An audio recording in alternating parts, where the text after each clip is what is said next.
கோடைக்காலம் வந்தாலே வியர்வையும் வேர்க்குருவும் சிறுநீர் பாதையில் ஏற்படுகின்ற தொற்றுக்களும் வியர்வையில் ஏற்படுகின்ற துர்நாற்றங்களும் நிறைய சிரமங்களை ஏற்படுத்தி விடுவதை பார்க்கிறோம். இன்றைக்கு கோடை காலத்தில் தினசரி எவ்வளவோ குளிர்ந்த பானங்களையும் எவ்வளவோ பழச்சாறுகளையும் சாப்பிடுகின்ற நாம் இன்றைக்கு உங்களுக்கு மிக அழகான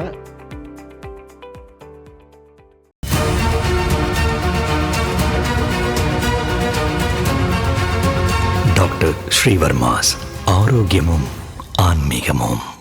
உங்களுடைய வெல்னஸ் குருஜியுடைய அன்பான வணக்கங்கள். கோடைக்காலம் வந்தாலே வியர்வையும் வேர்க்குருவும் சிறுநீர் பாதையில் ஏற்படுகின்ற தொற்றுக்களும் வியர்வையில் ஏற்படுகின்ற துர்நாற்றங்களும் அதீதமாக தண்ணீர் தாகத்தின் காரணமாக நிறைய பழச்சாறுகளையும் நிறைய தண்ணீரும் குடித்து உடல் முழுவதும் தண்ணீரில் மிதப்பது போல ஒரு உணர்வும், அதீத வேர்வையின் காரணமாக குடிக்கின்ற தண்ணீர் வேர்வையாக வெளியேறுகிறதா சிறுநீர் மூலமாக வெளியேறுகிறதா அப்படிங்கிற ஒரு புரிதலற்று மிகுந்த சிரமத்திற்கும் உள்ளாகிறத நம்ம பார்க்கிறோம். இன்றைக்கு கோடை காலத்தில் தினசரி எவ்வளவோ குளிர்ந்த பானங்களையும் எவ்வளவோ பழச்சாறுகளையும் சாப்பிடுகின்ற நாம் இன்றைக்கு உங்களுக்கு மிக அழகான வெள்ளரிக்காய் சாறை பற்றி சொல்லிக் கொடுக்க போகிறோம். இந்த கோடை காலத்தில் இந்த வெள்ளரிக்காய் சாறை நம்ம சாப்பிட்டோம்னா கோடை காலத்தில் ஏற்படுகின்ற சிறுநீர் மண்டலத்தில் ஏற்படுகின்ற தொந்தரவுகளும் அதீத வியர்வையின் காரணமாக வீட்டில் இருக்கக்கூடிய பெரியவர்களுக்கும் மற்றவர்களுக்கும் ஏற்படுகின்ற உப்புச்சத்து குறைபாடுகளால் ஏற்படுகின்ற சிரமங்களையும் மிகப்பெரிய அளவில் நாம் மாற்றிக்கொள்ள முடியும். அந்த வகையில் ஒரு கேரட், ஒரு வெள்ளரிக்காய், கொஞ்சம் கொத்துமல்லி, கொஞ்சம் இஞ்சி, கொஞ்சம் வெட்டிவேர், அது கூட தேவையான அளவு உப்பு, அது கூட ஒரு 100 மில்லி மோர், இவை அனைத்தையும் மிக்சரில் போட்டு மைய அரைத்து வடிகட்டி எடுக்கக்கூடிய அந்த மோர் இன்றைக்கு உடலுடைய ஆரோக்கியத்திற்கு கோடையுடைய தாக்கத்தை குறைக்க உதவி செய்கின்ற மிகப்பெரிய அருமருந்து. நம்மெல்லாம் யோசிப்போம், இது ஒரு பழச்சாறு மாதிரி தானே இருக்குது, இது என்ன பெரிய உடம்புல மாற்றத்தை கொண்டு வரும்னு. முதலாவது மாற்றம் என்ன தெரியுமா? உடலில் இருக்கக்கூடிய உஷ்ண வாயுவை குறைக்கும். அது என்ன உஷ்ண வாயு? இப்போ நம்ம ஒரு பாத்திரத்தை மூடி வைத்து சூடு செஞ்சோம்னா என்ன ஆகும்? அந்த பாத்திரத்துக்கு உள்ளே இருக்கக்கூடிய சூடான அந்த வெற்றிடத்தில் இருக்கக்கூடிய வாயு சூடின் காரணமாக வீங்க ஆரம்பித்து கடைசியில் மூடியையே வெளித்தள்ளி விடுவதை நம்ம பார்க்கிறோம். குக்கர் தான் எக்ஸாம்பிள். எல்லாத்தையும் உள்ளே போட்டு கீழே கொதிக்க வைக்கும்போது உள்ளே இருக்கக்கூடிய இடைவெளியில் உருவாகக்கூடிய உஷ்ண வாயு அந்த உள்ளே இருக்கக்கூடிய பொருளை நன்றாக வேக வைத்த பிறகு அழுத்தம் அதிகமானவுடன் உள்ளே இருக்கக்கூடிய வாயு குக்கரில் விசிலாக வெளியில் வர்றதை நம்ம பார்க்குறோம் இல்லையா? இதே தான் நம்ம உடம்புல கோடையில் ஏற்படும். உடம்புக்குள்ள ஒரு சூடு, உடம்புக்கு வெளியில் ஒரு சூடு. இதில் நம்ம செய்யக்கூடிய வேலை கோடையிலோ வெயிலிலோ அல்லது நம்ம இருக்கக்கூடிய இடமே சூடாக இருக்குன்னா அப்போ என்ன ஆகும்? எல்லா இடத்துலையும் சூடு இருக்கும்போது நம்மளுடைய குடல் முழுவதும் தேங்கி கிடக்கக்கூடிய வாயு, நம்மளோட வயிறு முழுவதும் தேங்கி கிடக்கக்கூடிய வாயு, நம்முடைய உச்சந்தலையிலேருந்து உள்ளங்கால் முழுவதும் தேங்கி கிடக்கக்கூடிய வாயு வீக்கமடைந்து வீக்கமடைந்து வீக்கமடைந்து சாப்பாடு மேலே பிரியம் இல்லை. ஒரு இட்லி கூட சாப்பிட முடியல, சாப்பிட்டா வாந்தி வர மாதிரி இருக்குது, காலை சாப்பிட்ட உணவு ராத்திரி வரை என்னோட வயிற்றுக்கு மேலேயே இருக்க மாதிரி இருக்குது, உணவு விழுங்க முடியவில்லை, நிறைய சிரமங்களை ஏற்படுத்தி விடுவதை பார்க்கிறோம். அப்போ இது சார்ந்த சிரமங்களை நம்ம மாற்ற வேண்டும் அப்படின்னு வரும்போது, இது சார்ந்த சிரமங்களற்ற ஒரு ஆரோக்கிய வாழ்க்கைக்கு நாம் செல்ல வேண்டும் அப்படின்னு வரும்போது நாம் எடுக்க வேண்டிய முதல் முயற்சி இந்த உஷ்ண வாயுவை குறைப்பது தான். இதுக்காக நிறைய பேர் என்ன பண்ணுவாங்கன்னா, கேஸ் அதிகமாக இருக்குன்னு பெருங்காயம் சாப்பிடுவாங்க, சாப்பிட்டா இன்னும் கேஸ் அதிகமாயிரும். ஜீரக தண்ணி குடிப்பாங்க, இன்னும் கேஸ் அதிகமாயிரும். அப்போ என்ன தான் பண்ண முடியும் அப்படின்னா, அந்த இடத்துல குளிர்ச்சி குணம், வாதத்தை குறைக்கக்கூடிய குணம், அதே நேரத்தில் கோடையுடைய சூடியை குறைக்கக்கூடிய குணம்னு 3 குணமும் சேர்ந்தது தான் இந்த வெள்ளரிச்சாறு.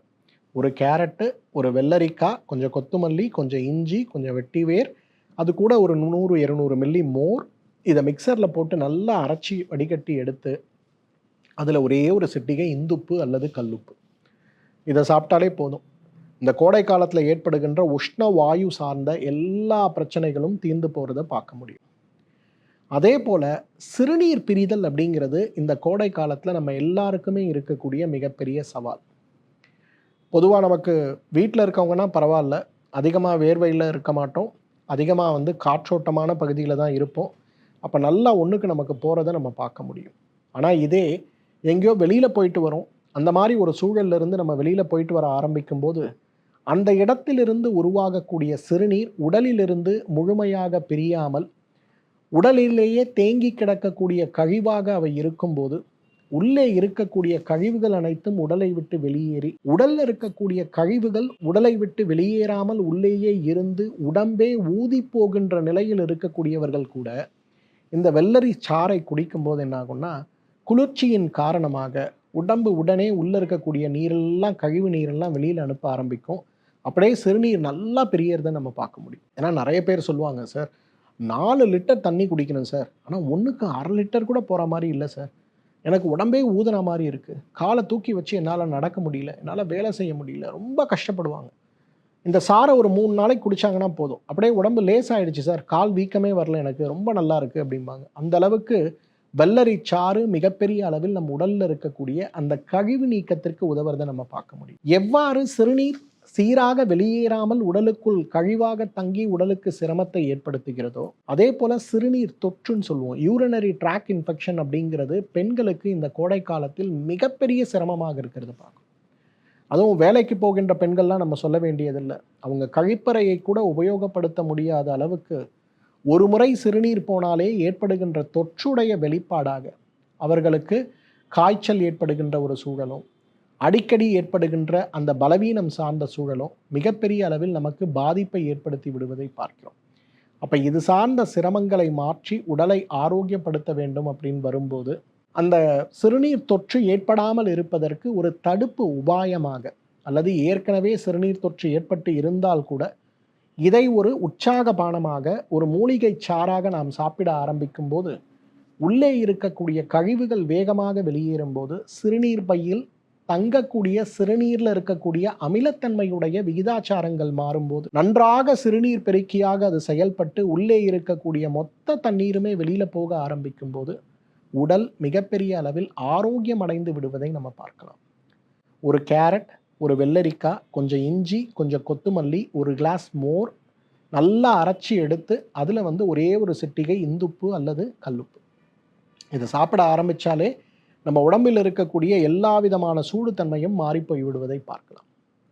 கோடை காலத்தில் வேர்வையில் அதீத நீர் இழப்பு நமக்கு ஏற்படுறதுனால அந்த இடத்துல மலம் இறுகி அந்த இடத்துல மலச்சிக்கல் சார்ந்த நோய்களும், அதே போல் சிலருக்கு இரிட்டபிள் பவல் சிண்ட்ரோம்னு சொல்லக்கூடிய அல்லது டிசென்ட்ரின்னு சொல்லக்கூடிய ஒரு நாளைக்கு 5 முறை 6 முறை மலம் கழிக்கக்கூடிய, வயிறு வலித்து வலித்து நொந்து நொந்து மலம் கழிக்கக்கூடிய நோயும் ஏற்படுவதை பார்க்க முடியும். தயிர் சாதம் நம்ம சாப்பிட்றோம், ரொம்ப நல்லா இருக்கு சார், ஒரு சாம்பார் சாதமோ ஒரு புளி சாதமோ ஒரு கத்தரிக்காயோ உணவில் சேர்ந்தா கூட போதும் சார், எனக்கு அவ்வளவு மோசமாக உடம்பு இருக்கு, என்ன செய்யறதுனே எனக்கு தெரியல, கோடைக்காலம் வந்தாலே நரகத்தில் இருப்பது போல இருக்கிறது நிறைய பேர் சொல்லுவாங்க. அவர்களுக்கெல்லாம் இன்னைக்கு நல்ல தீர்வு, மலச்சிக்கலும் இல்லாமல் இருக்கும், அதிகமான மலமும் கழியாமல் இருக்கும், குடல்ல சேருகின்ற சிரமங்களும் இல்லாமல் இருந்து நம்ம உடம்பை காப்பாற்றக்கூடிய மிகப்பெரிய ஒரு அருமருந்து தான் இந்த வெள்ளரி கஷாயம்னு சொல்லலாம். வெள்ளரி சாறு அல்லது கேரட் வெள்ளரி சாறுன்னு சொல்லலாம்.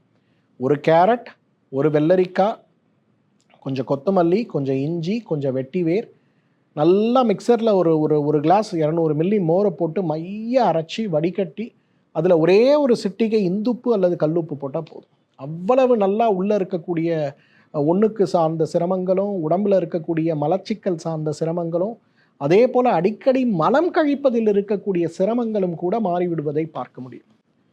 காலை உணவு கோடை காலத்தில் நம்ம எழுந்தோன்னா ஒரு 2 இட்லி 3 இட்லி சாப்பிடுவோம். ஆனால் மத்தியான உணவு யாராவது கொண்டு வந்தாங்கன்னா நமக்கு பிடித்த சைவ அசைவ உணவுகள் இருந்தால் கூட ஐயோ நமக்கு இந்த உணவே பிடிக்கலப்பா அப்படின்ற அளவுக்கு உடம்புல கடுமையான ஒரு சோர்வு இருந்து கொண்டே இருக்கிறத நம்ம பார்ப்போம்.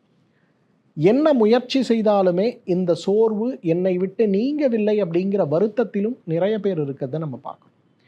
அப்போ இந்த சோர்வை நீக்கி உடல் ஆரோக்கியத்தை நாம் திரும்ப அடைய வேண்டும் அப்படின்னா 3 வேளை உணவு சாப்பிடக்கூடிய அளவுக்கு இயற்கையாகவே பசி நமக்கு தூண்டப்பட வேண்டும் அப்படின்னா நமக்கு உதவி செய்கின்ற பெரிய அருமருந்தாக இந்த சாறை நம்ம சொல்லலாம். அதே போல் பித்தப்பை கல் இருக்கக்கூடிய நோயாளிகள் அனைவருமே கோடை காலத்தில் அவர்களுக்கு சிரமம் மிகுதியாக இருக்கிறத பார்க்க முடியும்.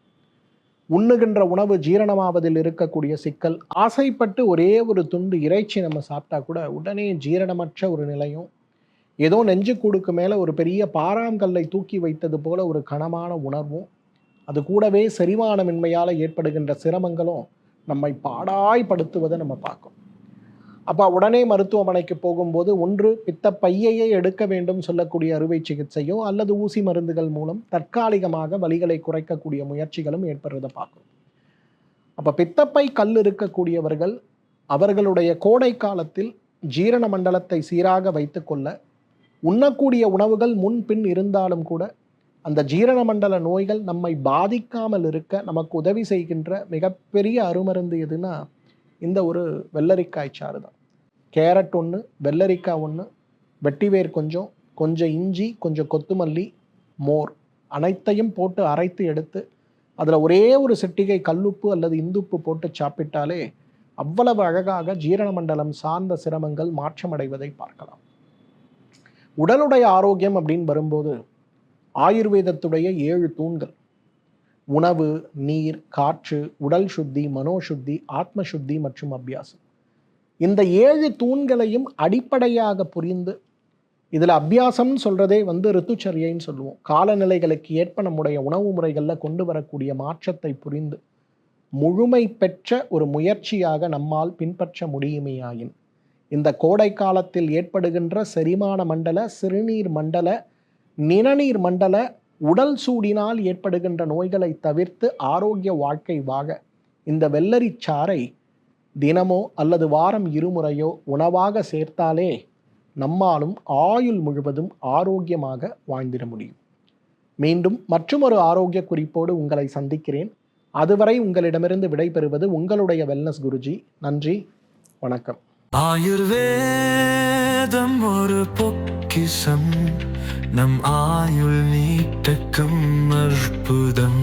டாக்டர் ஸ்ரீவர்மாஸ் அறுவை சிகிச்சையில்லா குணம், இது ஆயுட்கால நிவாரணம். டாக்டர் ஸ்ரீவர்மாஸ் அனைத்து நோய்களுக்குமான குணம், அழகு தரும் மூலிகைகள், ஆரோக்கியம் தரும் மருத்துவர்கள். டாக்டர் ஸ்ரீவர்மாஸ் ஆரோக்கியமும் ஆன்மீகமும். ஸ்ரீவர்மா ஆயுர்வேதா மருத்துவமனையின் வெல்னஸ் குருஜி அவர்களை ஜூன் மாதம் 2ஆம் வாரம் 8ஆம் தேதி ஞாயிற்றுக்கிழமை காலை 7 மணி முதல் மாலை 4 மணி வரை ஹோசூரிலும், ஜூன் மாதம் 9ஆம் தேதி திங்கட்கிழமை பிற்பகல் 12 மணி முதல் இரவு 8 மணி வரை கோடம்பாக்கத்திலும், ஜூன் மாதம் 11ஆம் தேதி புதன்கிழமை காலை 7 மணி முதல் பிற்பகல் 12 மணி வரை கோடம்பாக்கத்திலும், ஜூன் மாதம் 12ஆம் தேதி வியாழக்கிழமை காலை 7 மணி முதல் மாலை 4 மணி வரை தஞ்சாவூரிலும், ஜூன் மாதம் 13ஆம் தேதி வெள்ளிக்கிழமை காலை 7 மணி முதல் மாலை 4 மணி வரை கும்பகோணத்திலும், ஜூன் மாதம் 14ஆம் தேதி சனிக்கிழமை காலை 7 மணி முதல் மாலை 4 மணி வரை சிதம்பரத்திலும் சந்தித்து மருத்துவ ஆலோசனை மற்றும் ஆசியும் பெற தொடர்பு கொள்ள வேண்டிய தொலைபேசி எண்கள் 9994 244111, 9500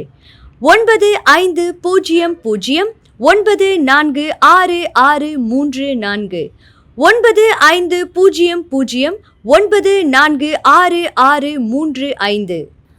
ஆச்சாரியா டாக்டர் ஸ்ரீவர்மா அவர்களிடமும் வெல்னஸ் குருஜி அவர்களிடமும் நேரடியாக பயிற்சியும் ஆசியும் பெற்ற doctor Hemala Thiruvallur, doctor Anish Fathima Ambattur, doctor Sonali Kodambakkam, doctor Jayarooba Manappakkam, doctor Mekala Velachery, doctor Jayakanthan Pondicherry, doctor Rizwana Tiruvannamalai, doctor Saraswathi Salem, doctor Mary Kalsa Trichy, doctor Abinasha Thanjavur, doctor Jebastin Nagercoil, doctor Abinasha Mobisha Madurai, doctor Priyadharshini Hosur, doctor Shruti Bangalore, doctor Navneeth Hyderabad, doctor Siddhanath Mumbai.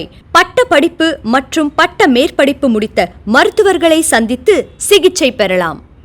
Doctor Sreevarma ஆயுள் தரும் ஆயுர்வேதா அறுவை சிகிச்சை இல்லா குணம், ஆயுள் கால நிவாரணம்.